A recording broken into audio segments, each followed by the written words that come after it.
사랑하는 우리 성도님들 모두 안녕하십니까? 감염병 확산의 이 상황이 길게 이어지고 있습니다. 그 가운데 우리 성도님들 개인적으로 감당하시는 그 어려움, 또 특별히 마음의 답답함이 크실 줄 압니다. 그럼에도 불구하고 영상으로나마 하나님의 말씀을 함께 받고 또 함께 기도하는 이 시간들을 통하여 우리가 하나님 앞에서 우리의 마음을 지키고 특별히 기도 가운데 서로를 기억할 수 있는 귀한 은혜가 있기를 간절히 소망합니다. 이 시간 우리에게 주신 하나님의 말씀은 출애굽기 4장 18절에서 31절의 말씀입니다. 하나님의 말씀을 제가 받들어 읽겠습니다. 모세가 그의 장인 이드로에게 돌아가서 그에게 이르되 내가 애굽에 있는 내 형제들에게로 돌아가서 그들이 아직 살아 있는지 알아보려 하오니 나로 가게 하소서. 이드로가 모세에게 평안히 가라 하니라. 여호와께서 미디안에서 모세에게 이르시되 애굽으로 돌아가라. 내 목숨을 노리던 자가 다 죽었느니라. 모세가 그의 아내와 아들들을 나귀에 태우고 애굽으로 돌아가는데 모세가 하나님의 지팡이를 손에 잡았더라. 여호와께서 모세에게 이르시되 내가 애굽으로 돌아가거든 내가 내 손에 준 이적을 바로 앞에서 다 행하라. 그러나 내가 그의 마음을 완악하게 한즉 그가 백성을 보내주지 아니하리니 너는 바로에게 이르기를 여호와의 말씀에 이스라엘은 내 아들 내 장자라. 내가 내게 이르기를 내 아들을 보내주어 나를 섬기게 하라 하여도 내가 보내주기를 거절하니 내가 내 아들 내 장자를 죽이리라 하셨다 하라 하시니라. 모세가 길을 가다가 숙소에 있을 때에 여호와께서 그를 만나사 그를 죽이려 하신지라. 시보라가 돌칼을 가져다가 그의 아들의 포피를 베어 그의 발에 갖다 대며 이르되 당신은 참으로 내게 피난편이로다 하니 여호와께서 그를 놓아 주시니라. 그때 시보라가 피난편이라 함은 할례 때문이었더라.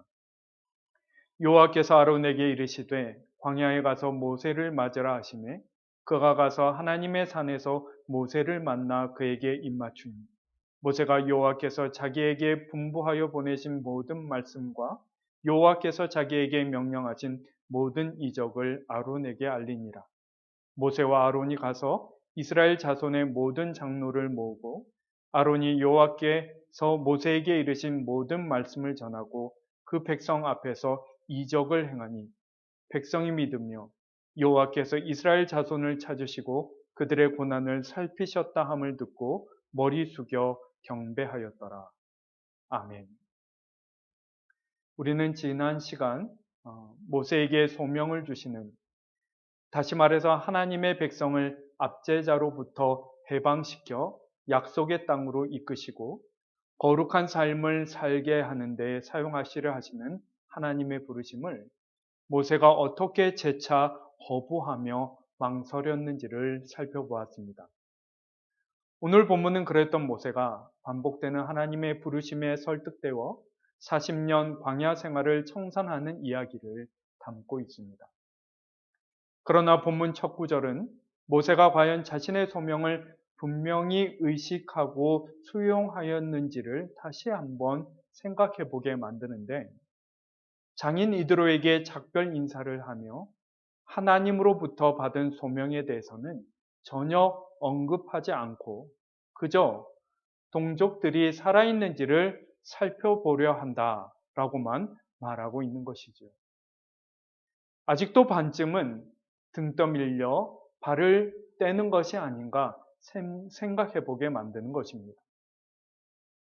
어떤 분들은 이러한 모세의 우유부단함에 실망하시는 분들이 계실지 모르겠지만 저는 이것이 성경이 우리를 위해 한 사람의 인간이 하나님으로부터 주어진 소명을 받아들이는 과정을 친절하게 안내하고 있는 것이다 라는 생각이 듭니다.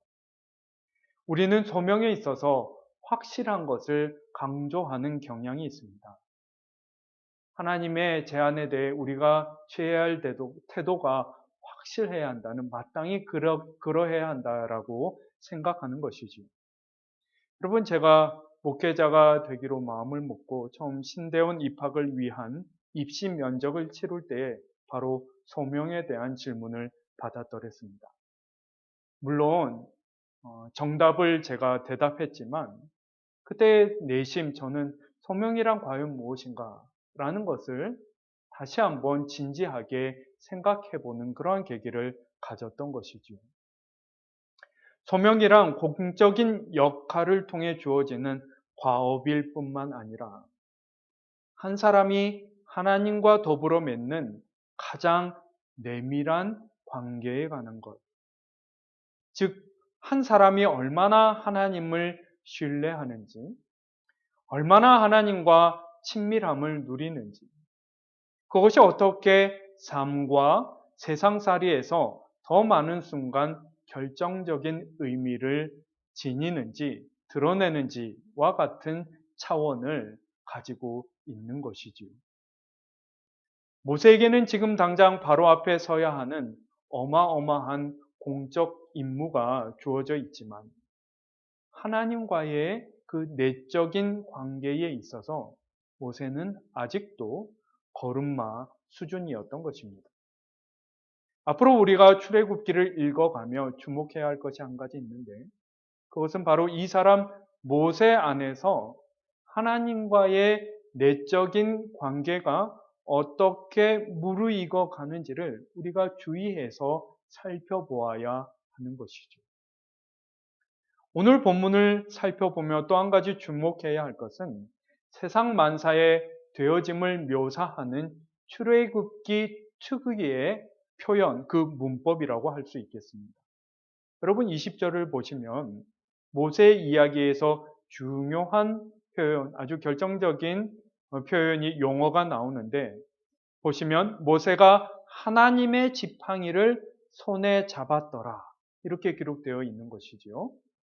여러분 이 지팡이는 분명 모세의 것이었습니다. 그리고 지팡이가 공적인 의미를 지닐 때 그것을 쥐고 있는 사람의 권세, 그 능력을 상징하는 것이죠. 그런데 모세가 쥔 지팡이는 누구의 소유, 누구의 권세를 상징한다는 것입니까? 하나님의 소유요, 하나님의 지팡이요, 그것은 하나님의 권능을 상징한다라는 것이죠. 여러분 이것을 기억하는 것은 소명의 본질을 이해하는데 너무너무 중요합니다. 우리가 나중에 출애굽기 17장을 보면 무리바의 물 사건이 거기에 기록되어 있습니다.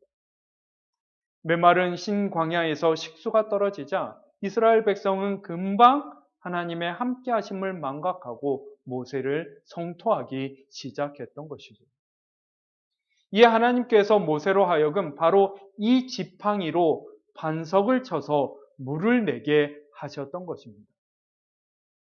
그런데 같은 사건을 기록한 민수기 20장을 보시면 이 사건이 벌어지는 중에 어떤 또 다른 중요한 사건이 벌어졌음을 폭로합니다. 이 일 중에 모세가 한 특정 행동 때문에 모세는 그렇게 바라던 가나안 땅에 들어가는 것이 허락되지 않는 청천벽력과 같은 대가를 치르게 되었던 것이죠. 민수기 20장에 보시면 그저 그 지팡이를 두 번 내리쳤다 이렇게 기록하고 있을 따름인데 이 행위를 모세가 자신을 드러내려는 의도를 지닌 것으로 해석하는 것이지요. 어떤 의미입니까? 지팡이로 내리쳤는데 하나님의 지팡이가 아니라 모세의 지팡이를 내리쳤던 것입니다. 사랑하는 여러분, 소명을 이룬다는 것은 어떤 과업을 달성하는 것 훨씬 이상의 의미를 지니고 있습니다.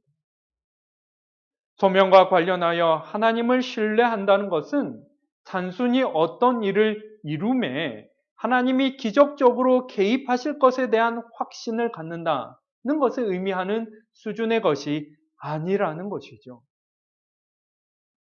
하나님이 계신다. 지금 이루어지는 것은 하나님의 비할 수 없이 완전하고 아름다운 뜻과 계획이다. 나의 영광은 이것을 통해 나의 바람이 이루어지는 것. 우리가 어떤 일을 할 때 그렇게 내심 바라는 것처럼 어떻게든 내가 조금이라도 더 드러나고 내가 인정받고 칭찬받는 것. 그런 것이 아니라 계신 하나님께서 이루시는 그 거룩한 뜻과 계획 안에 나 또한 함께하는 것. 그 일에 하나님이 나를 소용 있는 존재로 여겨주신 것. 그렇게 나를 참여시켜 주신 것. 나와 함께 하시는 것을 그분이 부끄러워하지 아니하시고 기뻐하신 것. 여러분, 바로 그것이 우리의 영광인 것이죠. 애굽을 향해 나아가며 모세가 진 지팡이가 하나님의 것임을 명시하는 것은 소명의 길에서 모세가 정말 기억해야 할 것이 무엇인지를 나타내는 사인과 같은 것이었던 것입니다. 여러분, 오늘 본문을 읽으며 또 다른 독특한 출애굽기의 문법은 모든 일이 되어지는 그 배후에 하나님이 계심을 표현하는 그 성경만의, 특별히 오늘 출애굽기만의 독특한 문법에 관한 것입니다. 여러분, 21절을 한번 보시면 여호와께서 모세에게 이르시되 내가 애굽으로 돌아가거든 내가 내 손에 준 이적을 바로 앞에 다 행하라.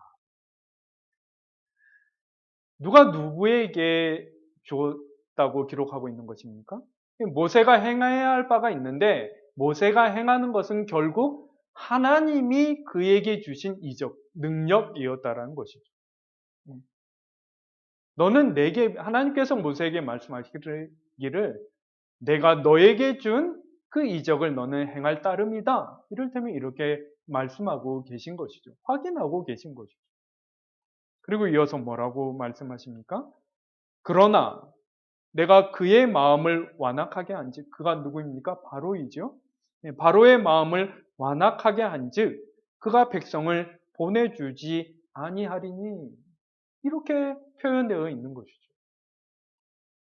여러분, 소명의 정신을 알지 못하는 사람이 이러한 표현들을 읽는다면 어떤 결정론, 그러니까 모든 것이 미리 정해진 대로 이루어질 따름이다 라고 생각하는 그러한 결정론 혹은 운명론을 떠올릴 것입니다.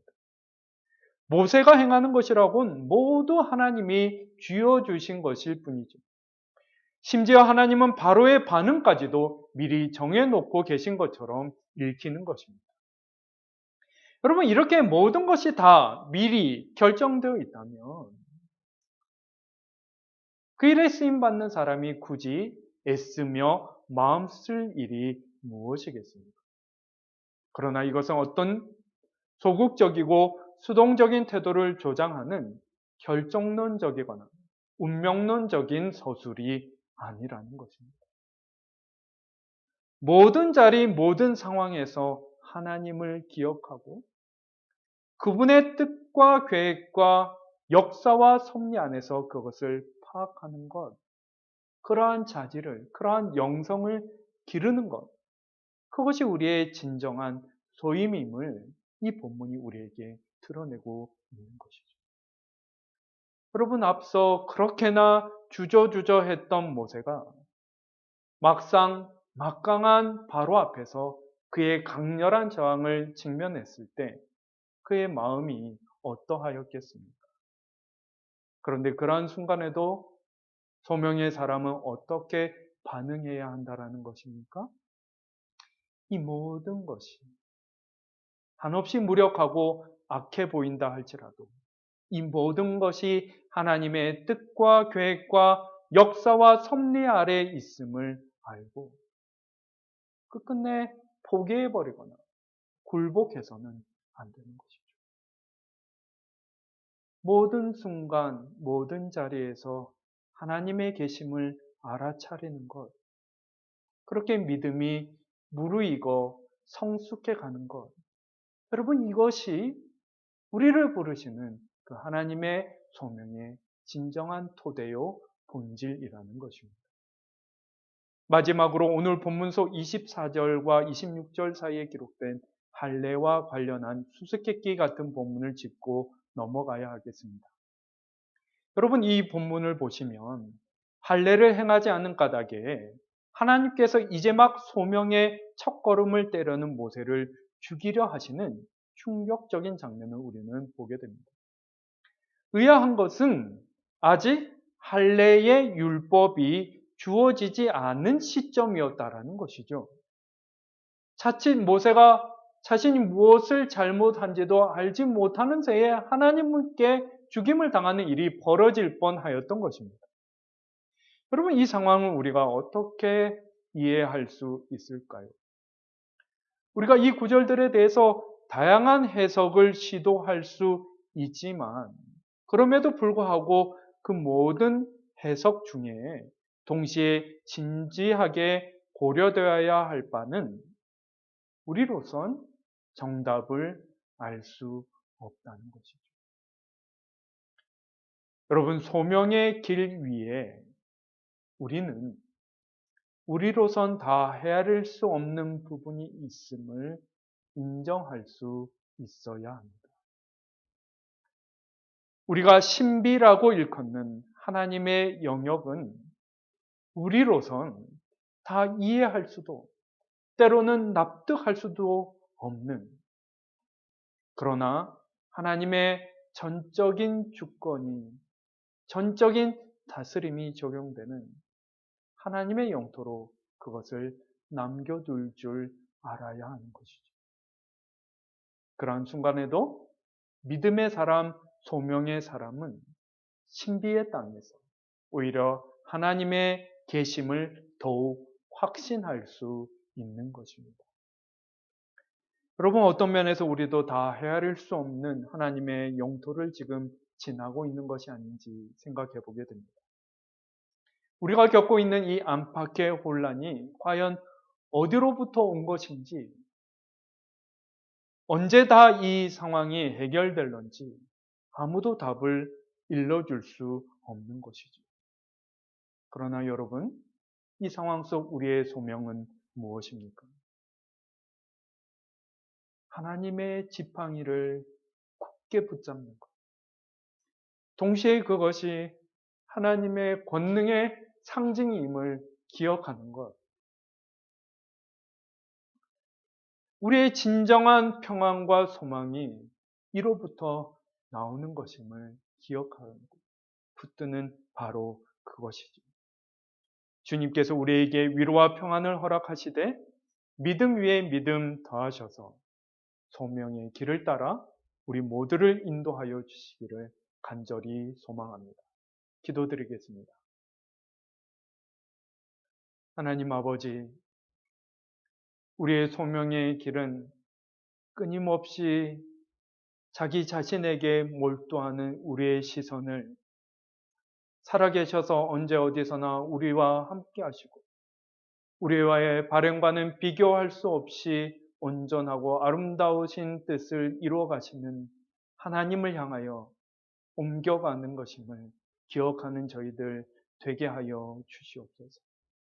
때때로 이해할 수 없고 납득할 수 없고 도저히 받아들일 수 없는 상황인 그 어려움에 처할지라도 우리에게 주어진 하나님의 지팡이를 굳게 붙들고 하나님의 인도하심에 따라 소명의 길을 가는 그 길 위에 하나님을 향한 믿음이 더욱 무르익어 가는 우리들이 될 수 있도록 우리를 살피시고 위로하시고 붙드시고 인도하여 주옵소서.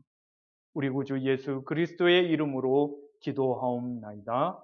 아멘.